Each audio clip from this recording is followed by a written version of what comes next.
राज्यात विधानसभा निवडणुकांसाठी मतदान पार पडले। मागील वर्षीपेक्षा मतदानामध्ये वाढ झाल्याचं पाहायला मिळालंय। विधानसभा निवडणुकीच्या निकालाला 2 दिवस बाकी असताना ठाकरे गटाचे नेते संजय राऊत यांनी एक्झिट पोल फ्रॉड असल्याचं म्हणत 23 तारखेला महाविकास आघाडीच्या मुख्यमंत्र्यांचं नाव सांगणार असल्याचं म्हटलं आहे। राज्य मंडळातर्फे येत्या फेब्रुवारी-मार्च 2025 मध्ये आयोजित केल्या जाणाऱ्या उच्च माध्यमिक प्रमाणपत्र 12वी आणि माध्यमिक शालांत प्रमाणपत्र 10वी लेखी तसेच प्रात्यक्षिक परीक्षांचे वेळापत्रक जाहीर करण्यात आले आहे। त्यानुसार इयत्ता 12वीची परीक्षा दिनांक 11 फेब्रुवारी ते 18 मार्च या दरम्यान तर 10वीची परीक्षा दिनांक 21 फेब्रुवारी ते 17 मार्च या कालावधीत होणार आहे, अशी माहिती राज्य मंडळाचे सचिव देवीदास कुलाळ यांनी दिली। विदर्भातील तब्बल 41 मतदारसंघात 2019च्या तुलनेत मतदानाचा टक्का वाढलाय। त्यामुळे विदर्भातील मतदानाचा वाढलेला टक्का नेमका कोणाला फायदेशीर ठरेल अशी चर्चा सुरू झाली आहे। विशेष म्हणजे 2019 मध्ये विदर्भातील 62 पैकी 50 मतदारसंघात 2014च्या तुलनेत मतदानाची टक्केवारी घसरली होती।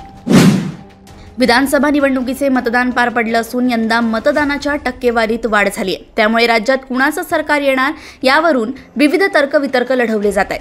बहुतांश एक्झिट पोलमध्ये महायुती पुन्हा सत्तेत येईल असा अंदाज वर्तवण्यात आलाय।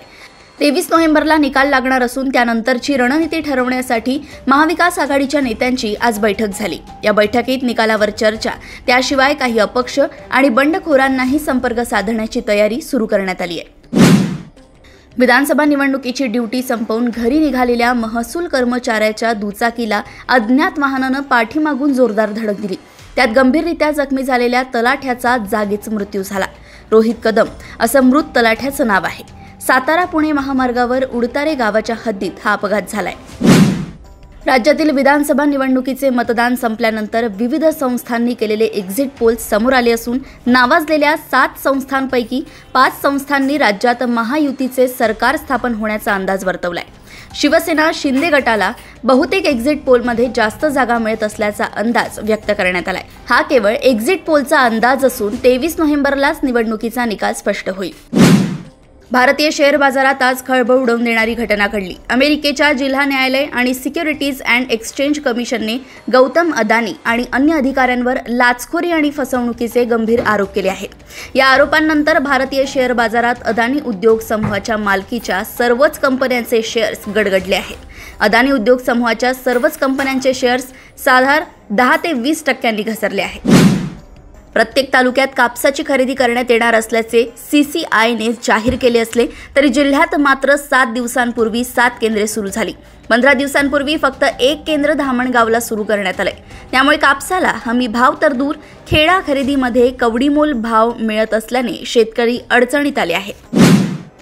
बीड विधानसभा मतदारसंघात अत्यंत धक्कादायक घटना घडली आहे। बीड विधानसभा मतदारसंघातील अपक्ष उमेदवार बाळासाहेब शिंदे यांचा मतदान केंद्रावरच हृदयविकाराच्या तीव्र झटक्यानं मृत्यू झाला।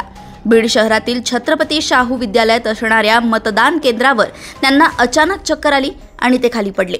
त्यांना तत्काळ रुग्णालयात हलवण्यात आलं, मात्र डॉक्टरांनी मृत घोषित केलं। त्यामुळे बीड शहरात हळहळ व्यक्त केली जात आहे। महाराष्ट्र विधानसभा निवडणुकीसाठी नुकतेच मतदान पार पडले। आता विधानसभेच्या मतदानानंतर एक्झिट पोल समोर आले आहेत। अनेक एक्झिट पोलमध्ये महायुती वरचढ दिसत आहे, तर काही एक्झिट पोल्समध्ये महाविकास आघाडीला बहुमत मिळताना दिसत आहे। अशातच प्रहार जनशक्ती पक्षाचे नेते बच्चू कडू यांनी एक मोठा दावा केलाय। राज्यात आमच्याशिवाय सत्ता स्थापन होणार नाही असे विधान बच्चू कडू यांनी केलंय।